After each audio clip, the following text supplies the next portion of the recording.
brought to you by American Pistachios.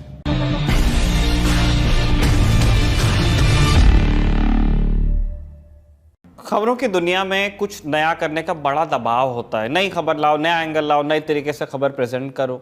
लेकिन आज हम पहले ही आपको बता देते हैं कि आज के शो में कुछ भी नया नहीं है। वही कहानी है जो आप इसी ललन टॉप शो में 50 बार सुन चुके हैं। सरकारी भर्ती में अनियमितताएं और युवाओं के सपनों के साथ खिलवाड़ और सरकार के वो लुंजपुंज जवाब की होमवर्क किया था लेकिन कॉपी चूहा खा गया।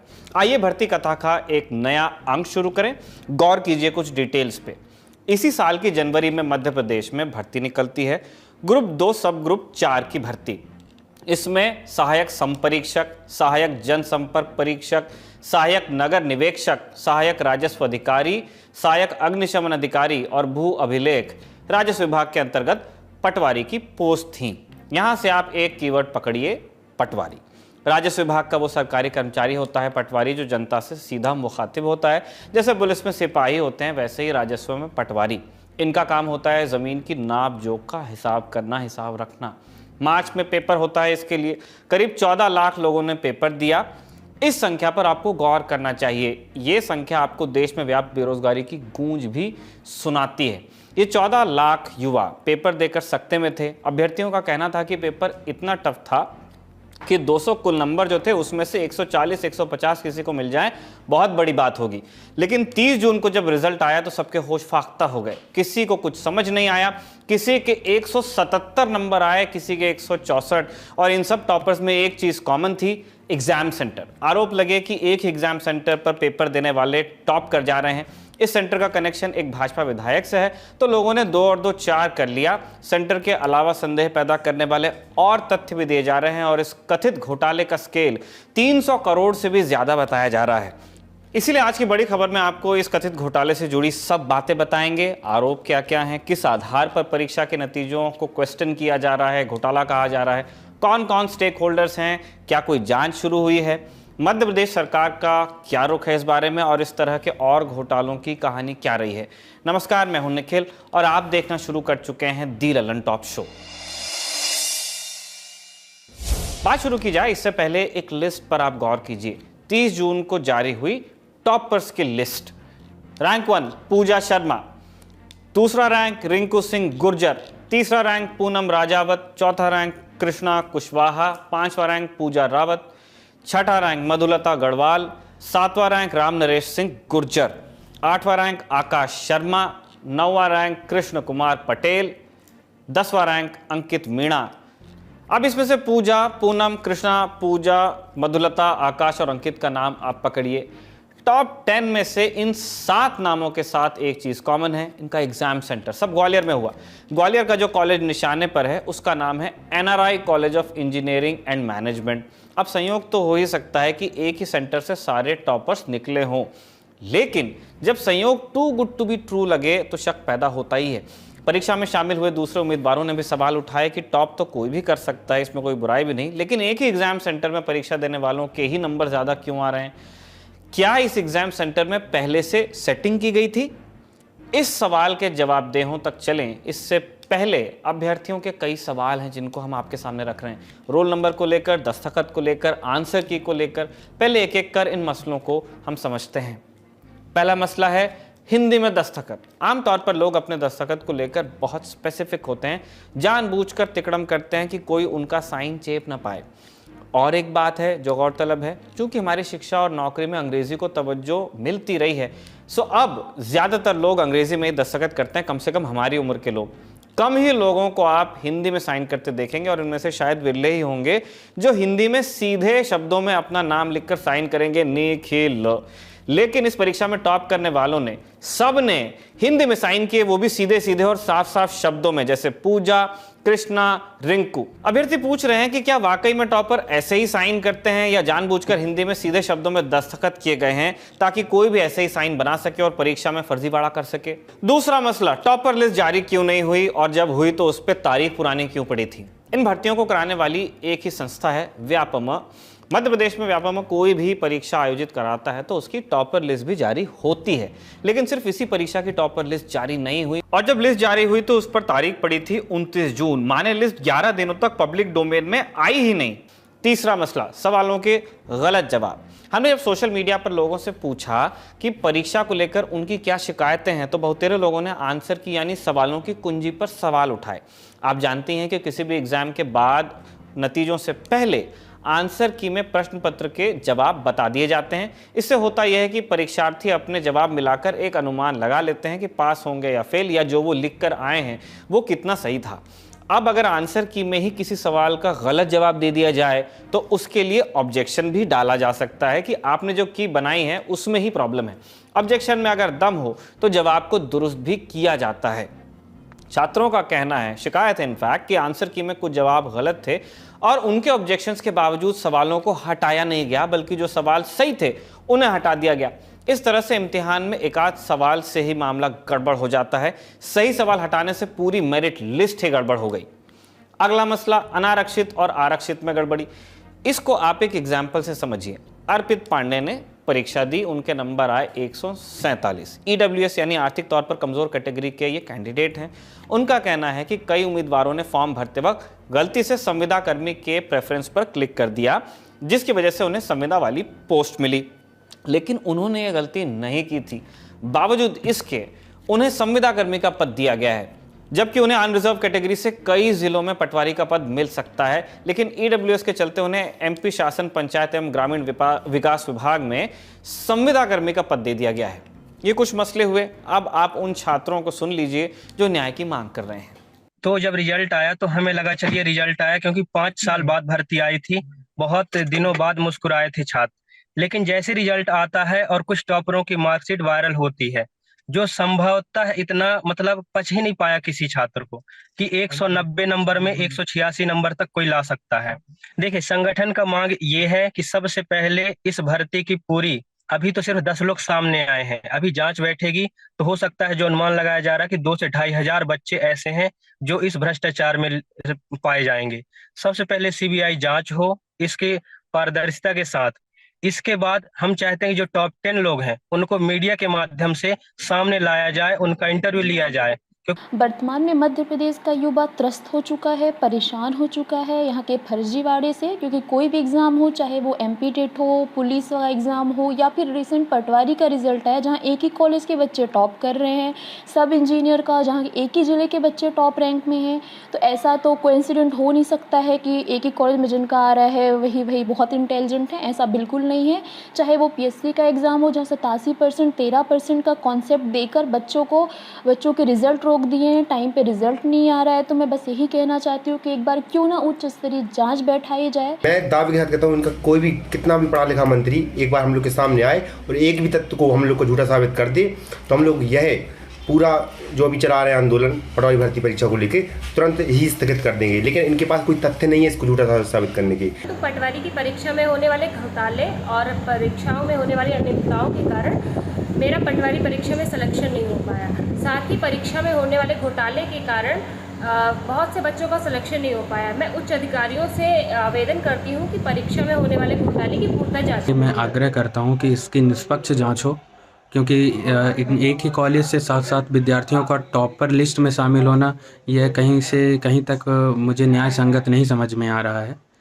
तो इसकी मैं जांच के लिए आग्रह करता हूं कि इसकी जांच पड़ताल की जाए और जिन बच्चों के अच्छे नंबर थे उनको इसमें लिस्ट में शामिल किया जाए, या जिस भी तरीके से वो उन बच्चों को न्याय दिला सकते हैं वो न्याय दिलाएं। मेरे प्रोपोर्शनेट मार्क्स 141 मार्क्स आए थे, जिसको नॉर्मलाइज करके 134 कर दी गए और मेरिट सूची से बाहर कर दिया गया। दोस्तों, अगर फर्जीवाड़ा नहीं होता तो 1000 लोग, कम से कम 1000 लोग बाहर हो जाते और मुझ जैसे पढ़ाई करने वाले मैं कम से कम 3-4 साल से मेहनत कर रहा हूँ और ऐसी फर्जीवाड़ों की वजह से हर बार एग्ज़ाम में बाहर हो जाता हूँ। मैंने भी विज्ञापन द्वारा आयोजित पटवारी परीक्षा में भाग लिया था, जिसमें मैं सफल नहीं हो सकी हूँ। अतः मेरा सरकार से अनुरोध है कि व्यापक में हुए घोटाले की उचित जांच करवाई जाए।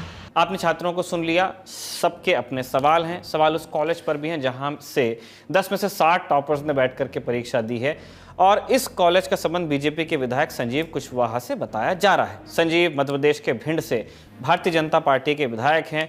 ग्वालियर और भिंड बहुत दूर नहीं है। उनके पिता राम लखन भी भारतीय जनता पार्टी से सांसद रह चुके हैं। संजीव कुशवाहा ने मीडिया से कहा, परीक्षा करवाने में कॉलेज का कोई रोल नहीं था। कॉलेज तो सिर्फ अपनी बिल्डिंग और कंप्यूटर उस एजेंसी को ठेके पर देते हैं जो एजेंसी परीक्षा करवा रही। हम सिर्फ फैसिलिटेटर हैं, हमने कुछ किया नहीं है, कॉलेज की कोई गलती नहीं है। ये विधायक जी ने कहा, एक तरह से पल्ला झाड़ लिया कि ये सब हो रहा है, उसमें हमारा कोई इन्वॉल्वमेंट नहीं। संजीव के साथ इस कॉलेज में केपी सिंह भदौरिया की भी हिस्सेदारी है। भदौरिया भिंड में जिला सहकारी बैंक के अध्यक्ष रह चुके हैं।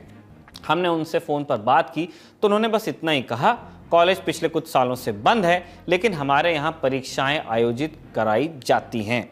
जानकारी को पुख्ता करने के लिए आज तक की एक टीम एनआरआई कॉलेज पहुंची। संवाददाता सर्वेश पुरोहित को यहाँ सबसे पहले कॉलेज के बाहर लगा ये बोर्ड दिखा, आप भी देख लीजिए। करीब करीब धुंधला चुके शब्दों को ध्यान से पढ़ने पर पता लगेगा कि इस कॉलेज का नाम ही लिखा है NRI college of engineering and management, college of nursing science and researches. Engineering और नर्सिंग की पढ़ाई कराने का दावा करने वाले कॉलेज के अंदर न तो कोई स्टूडेंट दिखा और न ही टीचर स्टाफ, बस मिले तो ये गार्ड साहब, इनमें से एक ने बताया कि सिवाय उनके यहाँ न तो कोई स्टाफ है और न ही क्लास होती है। आप सुन लीजिए। जी, तो ये यहाँ कोई स्टाफ नहीं है?